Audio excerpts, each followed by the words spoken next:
ஸ்ரீமதே ராமானுஜாய நமஹ. அதர்ம சிந்தா என்கிற விஷயம் பற்றி பார்க்கலாம். மனுஷர்களான நமக்கு சில சமயம் மனசில் அதர்ம எண்ணம் வந்து விடுகிறது. நம்ம அதீனம் இல்லாமல் நம்ம மனசில் அதர்ம சிந்தை வந்து விடுகிறது.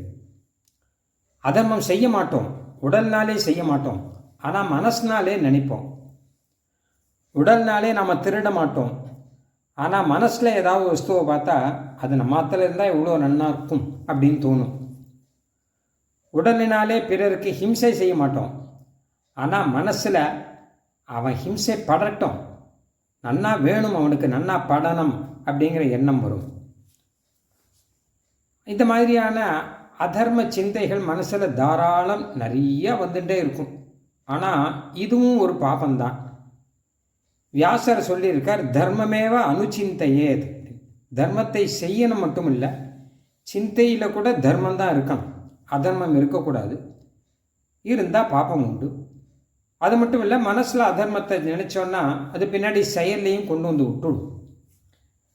அதனால் மனசில் அதர்ம எண்ணத்தை குறைப்பதற்கு என்ன வழி அப்படின்னு கேட்டால், பெருமாள் ஸ்ரீராமனை மனசால் நினைக்கணுமா. எப்போ எப்போ அதர்ம சிந்தை வருகிறதோ அப்பப்பெல்லாம் ராமனை நினைக்கணும். ராமன்கிறவர் தர்மஸ்வரூபி. ராமோ விக்கிரகவான் தர்மஹா, தர்மமே உருவம் எடுத்து வந்தவர்.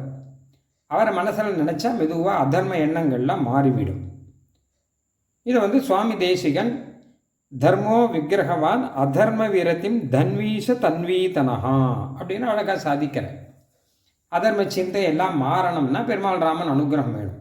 அதனால் ராமனை மனசால் நினைக்கணும் எப்போ அதர்ம எண்ணம் வந்தாலும். இந்த விஷயத்தை கண்டுபிடிச்சது யாரு ராமாயணத்தில் அப்படின்னா மாரீச்சன் தான் கண்டுபிடிச்சிருக்கா. மாரீச்சன் அசுர சிந்தையை உடையவன் இல்லையா, யாகத்தை அழிக்கிறவன், ரிஷிகளை ஹிம்சை பண்ணுறவன்.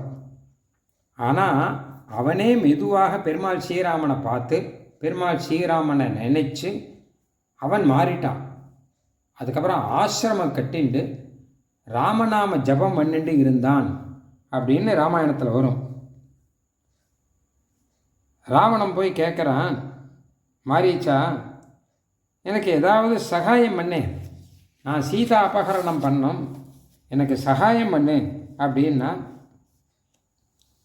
உடனே மாரீச்சன் ஸ்ரீராமனுடைய குணங்களை எல்லாம் எடுத்து சொல்கிறான்.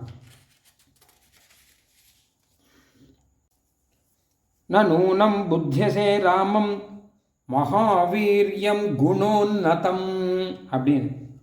அது மாத்திரமல்ல, ராமோ விக்கிரகவான் தர்மஹா அப்படிங்கிறத சொன்னதே மாரீச்சன் தான். அனுபவித்து சொல்கிறான். அதான் வெறும் உபதேசம் இல்லை, அவன் லைஃப்பில் ராமனை நினச்சி அவனுடைய அதர்ம சிந்தையெல்லாம் மாறி தார்மிகனாக மாறி ரிஷியாக மாறி ஆசிரமம் கட்டி இருந்து ராமநாம ஜபம் பண்ணிட்டு ராவணனுக்கே உபதேசம் பண்ணுகிறான் அப்படின்னு வரும். அந்த மாரீச்சன் சொல்கிற விஷயங்கள் நிறைய உண்டு. அதில் முக்கியமான விஷயம் இதுதான், யார் மனசிலே ராமன் எப்பொழுதும் இருக்கிறாரோ அவருக்கு அதர்ம சிந்தை வராது. அதர்ம சிந்தை வரும்பொழுது ராமனை நினைத்தால் அது மாறிவிடும் என்பது தெரிகிறது. ஸ்ரீமதே நிகமாந்த மகாதேசிகாய நமஹ.